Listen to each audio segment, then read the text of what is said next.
না অর্ঘ, অনেক চেষ্টা করেও এখনো একটা চাকরি জোগাড় করতে পারলাম না নিজের জন্য।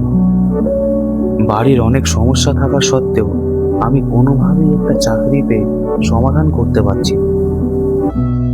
আজকেও একটা ইন্টারভিউ দিয়ে এলাম, কিন্তু তাদেরকে দেখে মনে হলো না যে আমি এই চাকরিটা পাবো।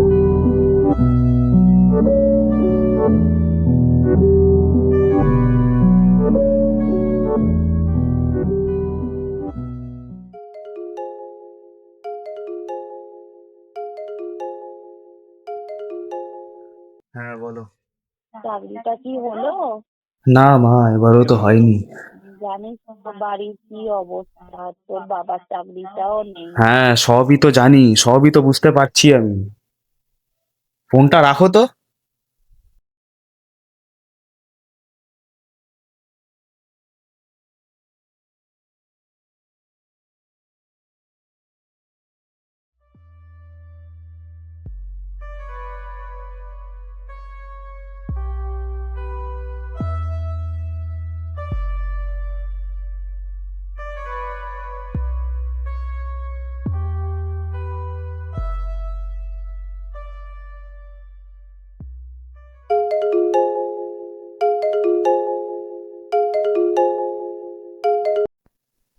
হ্যালো।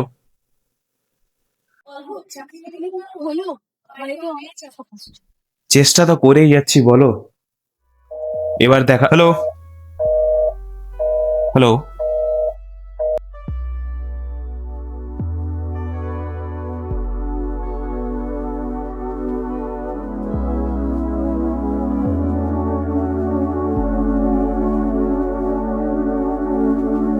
তাহলে কি সত্যি এবার আমাকে এই জীবন থেকে হার মেনে নিতে হবে? এত তাড়াতাড়ি হার মেনে নিচ্ছ? মানে?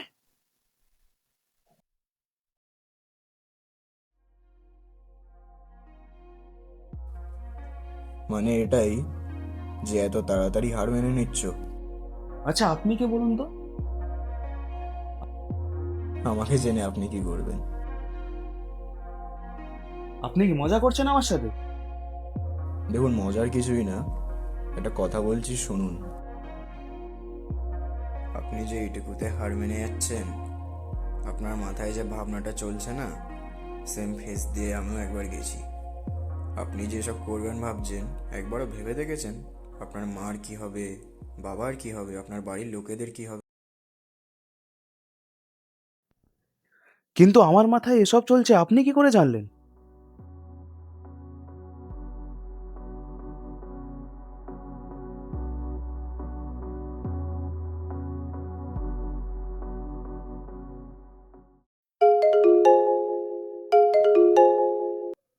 হ্যালো। কে? হ্যালো। হ্যাঁ, কি বলছেন? সত্যি? Thank you, thank you.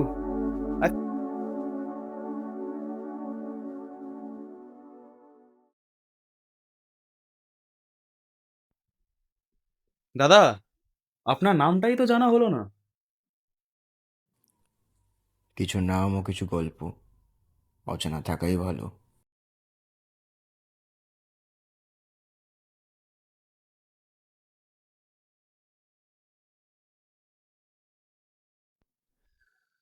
আজব লোক ছিল তো, নিজের নামটাও বললো না।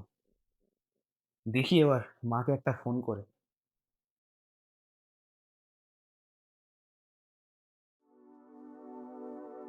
মা, চাকরিটা পেয়ে গেছি। হ্যাঁ, আসছি, আমি বাড়ি ফিরছি, ফিরে আসছি।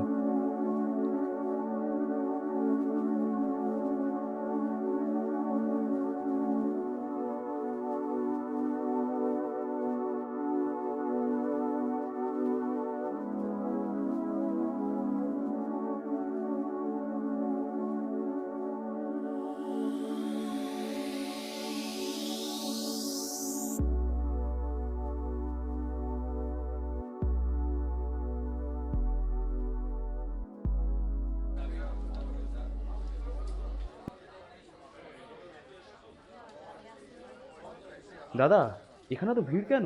একটা ছেলে আপনার মতো বয়সী জলে পড়ে গেছে, বইটা এখন তোলা কি হয়েছে। বলছেন? হ্যাঁ, কিছুক্ষণেই পড়ে গেল।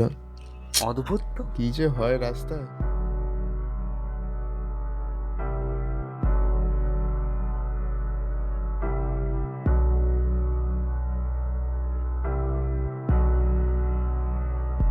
আপনি যেসব করবেন ভাবছেন একবারও ভেবে দেখেছেন আপনার মার কি হবে?